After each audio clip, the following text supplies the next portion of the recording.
Va haver-hi una persona que va dedicar tota la seva vida a que l'Índia fos independent i que l'Índia no hagués de dependre dels seus colonitzadors anglesos. Ho va aconseguir a través de la pau, a través del silenci i a través del treball de cada dia. No ho va aconseguir ni amb guerres, ni ho va aconseguir barallant-se, ni cridant-se, ni insultant-se, Ho va aconseguir amb molt de silenci i amb molta pau.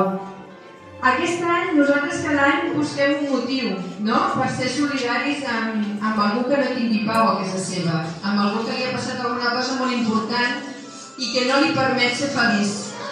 Aquest any el nostre objectiu ha estat ser solidaris amb Haití. Haití és un poble que va patir uns terratrèmols molt importants, que totes les seves cases van quedar ensorrades, les seves escoles també van quedar ensorrades i avui encara Haití no està en peu. L'escola que viu al mig hem volgut aquest any ser solidaris amb ells.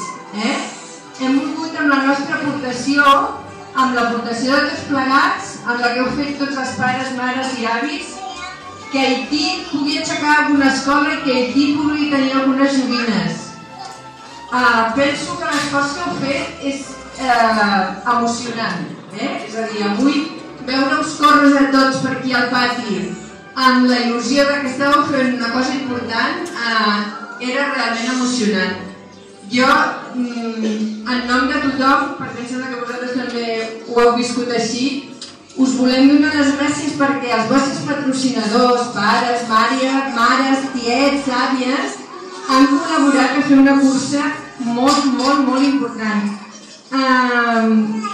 Són molts quilòmetres els que hi ha d'aquí a Haití, però tots plegats hem aconseguit arribar-hi. Hem aconseguit amb el vostre esforç arribar a Haití. I ara que hem arribat a Haití i hem fet aquest pont, doncs donarem el suport que els hi heu entregat. Hem recollit molts diners, molts. De debò que ens podem felicitar de la nostra solidaritat. Ja no vull dir res més, només vull acabar amb una carta que va escriure una nena d'Haití i que és el que ens ha mogut a ser solidaris aquest any amb ells.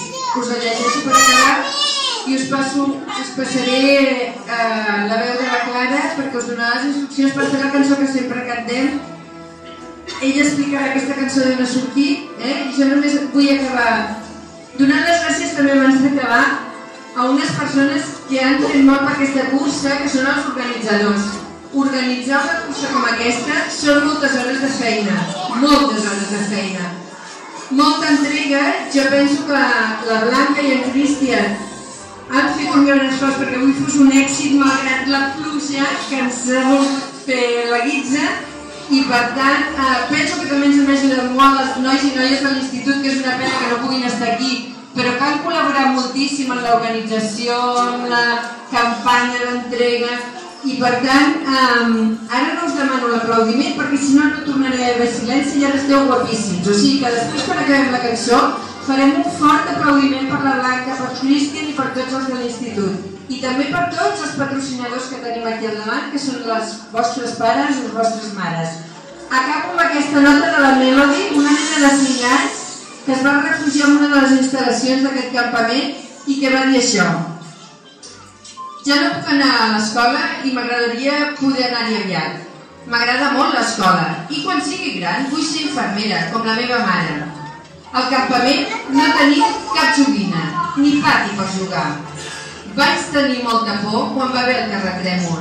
Vaig intentar fugir, però vaig caure. Al final ho vaig aconseguir, però ara tinc molta gana i no hi ha gairebé res per menjar. Els nostres amics ens donen una mica de menjar, de tant en tant.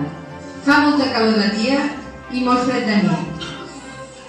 Amb aquesta carta de la Melody us passo la roda.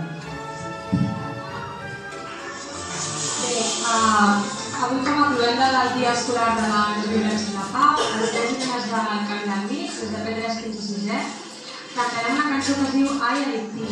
És una cançó que els músics que tenim en el panorama nacional actual van fer en homenatge a les víctimes de la tragèdia i un missatge d'esperança per a aquelles persones que van sobreviure al terratrèmol. I avui l'hem agafat com a símbol per concloure aquest dia i si us fixeu, els nens i les nenes porten uns braçalets vermells i uns braçalets blancs, que són els colors de la bandera d'aquí. Així doncs, no m'entretinc més, que comenci la